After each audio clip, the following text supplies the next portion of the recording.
और सुखी रहना है, सुख चाहते हैं तो वैराग्य होना चाहिए। समझ रहे हैं? ये 3 सब्जेक्ट हैं। जिस आदमी के पास त्याग नहीं है, त्याग मीन्स वैराग्य, जिस व्यक्ति के पास त्याग नहीं है वह व्यक्ति बहुत दुखी होता है। जिस व्यक्ति के पास भक्ति नहीं है उसका परलोक कभी बन ही नहीं सकता।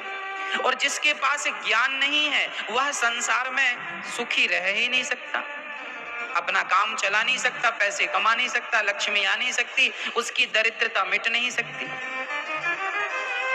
तो भक्ति, ज्ञान और वैराग्य तीनों की जरूरत है। इसलिए मेरी माँ तीनों होनी चाहिए। प्रयागराज में संगम कितनी नदियों का है? कितनी का? गंगा, यमुना, सरस्वती। अच्छा, आप कभी प्रयागराज गए? प्रयागराज में 2 नदियां तो दिखाई पड़ती हैं, गंगा और यमुना, सरस्वती नजर नहीं आती। अब कोई कहे महाराज जी नजर नहीं आती तो हम माने कैसे? हम तुम्हें उदाहरण देके समझाते हैं। आप हमारी माताएं, थोड़ा बेस डाल लो बेटा। अच्छा ये बताओ मैया जी, आप लोग अपनी बेटी और अपनी स्वयं आप चोटी करती हो ना बालों की, जब चोटी करती हो तो चोटी करने के लिए कितने भाग करते हैं बालों के? 3। जब बालों के 3 भाग आप, तो फिर चोटी में कितने भाग दिखाई पड़ते हैं? दिखते कितने हैं बताओ?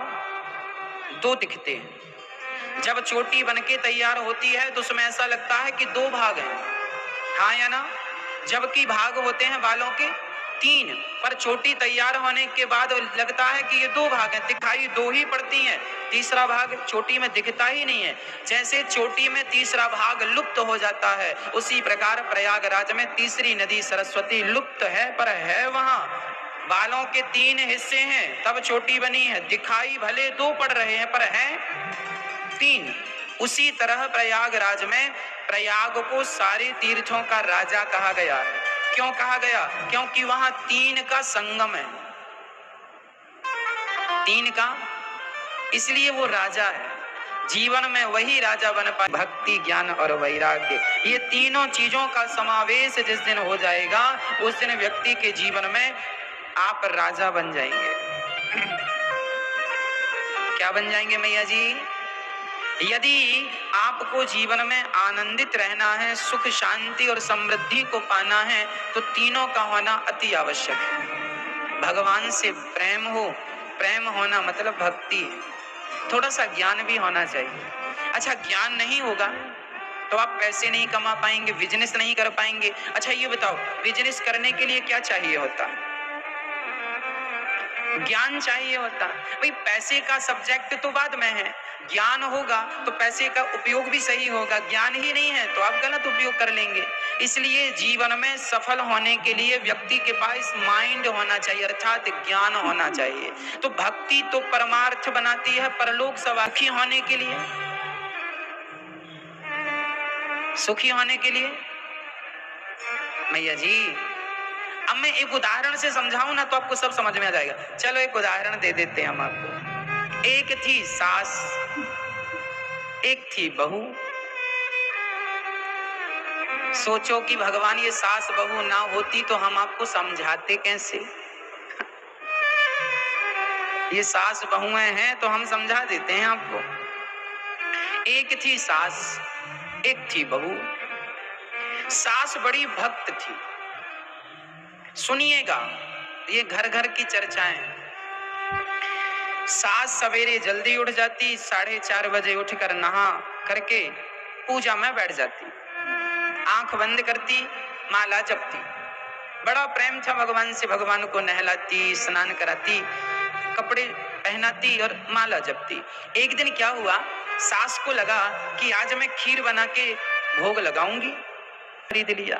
अब दूध तो खरीद कर चूल्हे पे रख दिया सासू माँ ने, और सास ने सोचा कि जब तक दूध पक रहा है मैं जरा माला पूरा कर लूं। तो माला पूरा करने बैठ गई सासू माँ। जब सासू माँ बैठी तो उसका आधा माला हुआ था, तब तक दूध उफनने लगा और उफन करके नीचे गिरने लगा।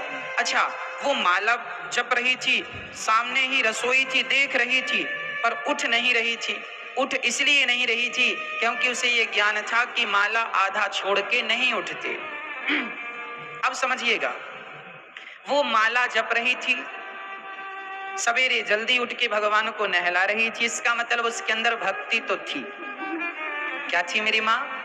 उस माँ के अंदर क्या है? भक्ति है। अच्छा, वो बीच से माला छोड़ के उठना भी नहीं चाहती और बीच में वह बहू को आवाज भी नहीं लगाती, इसका मतलब उसे ज्ञान भी है कि हमें माला को बीच में नहीं छोड़ना। पर एक चीज की कमी रह गई, जब दूध उफनने लगा तो वो आवाज तो लगा नहीं सकती क्योंकि बोल नहीं सकती, पर आवाज कैसे? अपनी बहू को इशारे कर रही है। और बहू पड़ोसन से पंचायत कर रही थी। अब पड़ोसन से पंच और चूल्हे में दूध उफन्ना रहा है, अब सास आवाज लगा रही है, पर बहू सुनने को तैयार नहीं। अब क्या हुआ, सासू माँ की आंखें लाल लाल हो गई, मन में सोचने लगी, जप रही है माला पर अंदर से सोच रही अभी रुक जा, माला पूरा होने, फिर खोल खोल देखती है कितना पूरा हुआ, अभी थोड़ा बचा है, रुक जा, अभी खैर अभी लेती हूँ। अभी वो गुस्से में आ गई और क्या हुआ, उसका जो माला में मन था, भगवान में मन था, वो मन वहां से हट करके और क्रोधित हो गया। ये क्रोध क्यों आया सासू माँ को? कारण बताइए मुझे कारण बताइए मैया जी। बहू सासू माँ को क्रोध क्यों आया? हाँ, दूध उफन गया इसलिए? बोलो, इसलिए?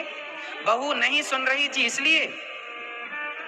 सासू माँ को क्रोध इसलिए नहीं आया कि बहू नहीं सुन रही थी, सासू माँ को क्रोध इसलिए भी नहीं आया कि दूध उफन रहा था। सच्चाई वैराग्य की कमी होती है। यदि वैराग्य होता कि चलो दूध ही है, उफन जाएगा, भगवान का मन हमारा भगवान में लगा है और भगवान से ज्यादा महंगा दूध तो नहीं हो सकता। रे उफन रहा था, थोड़ा सा मन जब पूजी, या तो पूजा ही कर लो या तो दूध ही पका लो, है ना? जब संसार का काम किया करो ना मैया, तो फिर संसार का काम अच्छे से किया करो, और जब भगवान का काम किया करो, भगवान की भक्ति किया करो, तो फिर भगवान की भक्ति अच्छे से किया करो। अब भगवान की भक्ति करते हुए यदि आपका मन यहाँ वहां जाएगा तो भक्ति का अर्थ ही नहीं होगा। इसलिए यदि आपके अंदर थोड़ा सा वैराग्य हो जाए, त्याग, कि चलो नुकसान होगा ना, हो जाएगा, पर माला ना छूटे, मन में विकृति ना उत्पन्न हो, मन में अशांति ना हो, नुकसान हो जाएगा तो फिर आ जाएगा। लेकिन यदि मन आपका उदास हो गया तो आज पूरा दिन आपका मन उदास ही रहेगा, गुस्से में रहेगा, पूरा दिन खराब हो जाएगा, इतने से के कारण। इसलिए हमारी विनती आपसे है कि आप लोग थोड़ा सा त्याग रखा करो। क्या जरूरी है जीवन में? आप लोगों को गुस्सा इसलिए आता है क्योंकि आपके अंदर त्याग नहीं है, आपके अंदर त्याग बिल्कुल नहीं है। एक सज्जन के 10 रुपए गिर गए, झगड़ा करने लग गए, अरे भाई